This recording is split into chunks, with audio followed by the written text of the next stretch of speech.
Welcome to REIT Magazine's Weekly Report. I'm Alan Kenny. And I'm Matt Bichard. In our first story this week, REITs kept pace with the broader stock market last month. The FTSE Nareit All REIT Index saw its total returns gain 4.1%, while the S&P 500 was up 4.6% in October. Total returns on equity REITs were up 4.3% on the month. Nareit's Brad Case discussed the October returns in the latest edition of Quick Study with REIT.com.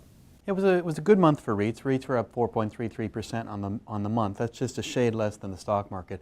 REITs were actually leading the stock market for most of the month. And in the last few days, there was a downdraft in the market, and that hit REITs harder than the rest of the stock market. So they ended up a little bit less than the market as a whole. Washington Real Estate Investment Trust President and CEO Paul McDermott joined REIT.com for a CEO Spotlight video interview at Nareit headquarters in Washington last week. McDermott took over as CEO of REIT in October following the retirement of Skip McKenzie, and he discussed some of the challenges that he has faced in the transition to his new position. In terms of challenges from a macro level, we're obviously dealing with a lot of, I'd say, confusion and distortion in terms of what's going on Capitol Hill right now.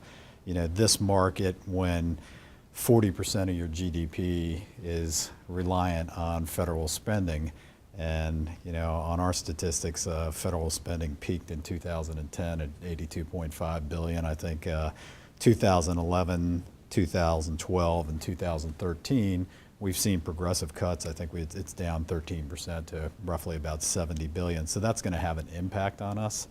But I think the first thing that we have to do is take a step back, look at our strategy, and make sure that things are aligned for going forward. REIT World 2013, Nareit's annual convention for all things REITs, is just a week away.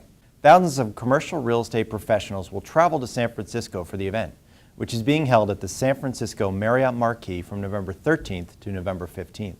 Highlights of the program include a lunch session with REIT industry legend Sam Zell, and a roundtable discussion featuring notable industry professionals Ron Havner, Rick Campo, Mike Kirby, Bob Steers, and Hap Stein. REIT.com will have all your coverage of the event, so be sure to stay tuned. And that concludes this week's edition of Weekly Report. We'll be back after REIT World 2013. In the meantime, be sure to visit REIT.com and RealEstateInvestmentToday.com for all your latest commercial real estate news and analysis.